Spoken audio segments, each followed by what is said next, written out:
হারানো, এটা 100% সত্য। আমাদের পশ্চিমবঙ্গে যতগুলা টিএমসি ছিল তারাই হারার পর এখন ককরোচ হয়েছে, তারাই এখন আন্দোলন করছে। না হলে কি এই বড় বড় দাড়িওয়ালা মোল্লারা কি কারণে আন্দোলনে এসেছে? তারা কি নিট এক্সাম দিবে, না নিট এক্সাম ক্লিয়ার করে বসে আছে, না নিট এক্সামের তৈরি করছে? আপনারাই বলুন তো। না হলে মাদ্রাসার ছাত্ররা কি নিট এক্সাম দেয়? তারা ওই আন্দোলনে নেমেছে কি কারণে? তারা টিএমসি ছিল, তারা এখন ককরোচ হয়েছে এই কারণে।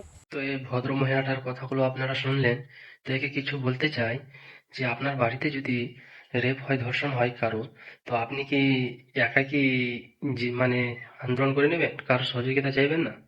ঠিক তেমনই এখন আমার গ্রামের একটা ছেলে স্টুডেন্ট, সে আন্দোলন আছে, আমারও তো কর্তব্য তাকে সহযোগিতা করার, আন্দোলন করার। আন্দোলন একা হয় না, মিলেমিশে করতে হয়।